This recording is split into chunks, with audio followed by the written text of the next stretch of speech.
नमस्कार मित्रों, मैं डॉक्टर अंजलि उपाध्याय स्वागत करती हूँ आप सभी का हमारे YouTube चैनल साहित्य और सृजन की दुनिया में। तो दोस्तों, आज मैं लेकर के आई हूँ आप सभी के लिए यूजीसी नेट के नए पाठ्यक्रम में लगा हुआ उपन्यास परीक्षा गुरु। मैं परीक्षा गुरु पर पहले भी एक वीडियो बना चुकी हूँ, लेकिन ये वीडियो मेरी कुछ नए सुधार के साथ आप लोगों के सामने है। उम्मीद है आपको पसंद आएगी। तो देखते हैं पहले लाला श्रीनिवास दास जी के बारे में कि लाला श्रीनिवास दास जी का जो जन्म है वो सन 1850 को हुआ। इनका निधन सन 1907 को हुआ।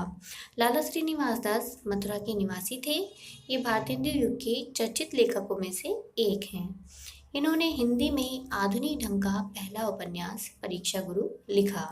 सन 1882 को परीक्षा गुरु का प्रकाशन हुआ।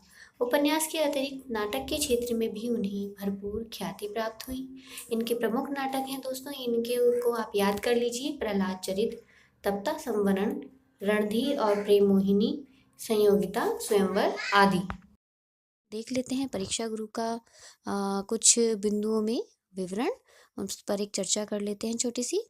तो परीक्षा गुरु, जिस समय यह उपन्यास लिखा गया उस समय पाठकों को तिलस्म, अय्यारी और दूसरी तरह की चमत्कारी कहानियों में रुचि थी। हर कोई तब सपनों की दुनिया में जी रहा था। ऐसी स्थिति में लेखक ने उस समय के यथार्थ को लिखने का साहस किया, ये जानते हुए भी कि पाठक यथार्थ से दूर जा रहे हैं, किंतु उनका यह प्रयास सफल रहा।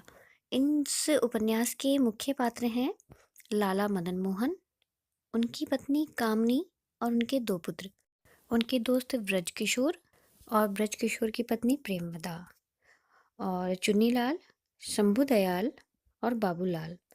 ये इस उपन्यास के मुख्य पात्र रहे हैं और इन्हीं पात्रों के इर्द गिर्द रचा बसा है यह उपन्यास।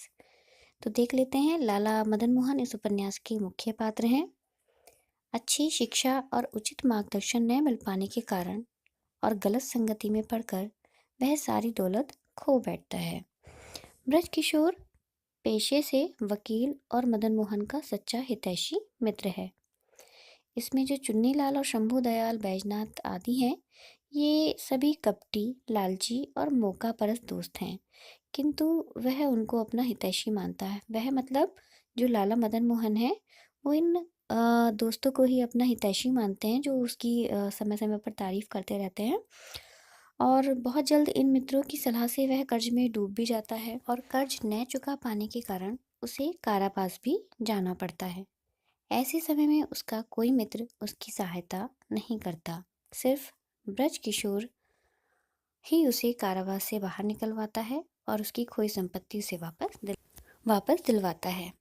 इस उपन्यास का सार यही है कि जो बात 100 बार समझाने में समझ नहीं आती, वह एक बार की परीक्षा से भली भांति मन में बैठ जाती है और इसीलिए लोग परीक्षा को गुरु कहते हैं। आइए इस उपन्यास के कुछ विशेष बिंदु भी देख लेते हैं। यह उपन्यास 41 छोटे छोटे प्रकरणों में विभक्त है। पूरा उपन्यास नीतिपरक और उपदेशात्मक है। उपन्यास के बीच बीच में संस्कृत, हिंदी, फारसी के ग्रंथों के ढेर सारे उदाहरण भी ब्रज भाषा में काव्यानुवाद के रूप में दिए गए हैं। उपन्यास में काव्य के लिए ब्रज और गद्य के लिए खड़ी बोली का प्रयोग किया गया है। तो दोस्तों, मुझे उम्मीद है आपको मेरी ये वीडियो पसंद आई होगी। इसी तरह मैं नए नए उपन्यास जो भी यूजीसी नेट के इस पाठ्यक्रम में लगे हुए हैं लेकर के आपके सामने आऊँगी। और प्लीज़ मैं आपसे रिक्वेस्ट करती हूँ कि मेरे इस चैनल को लाइक, सब्सक्राइब करना ना भूलें और साथ ही बेल आइकन को भी दबा दें ताकि जो भी नई वीडियो आए आप तक पहुँच जाए। धन्यवाद।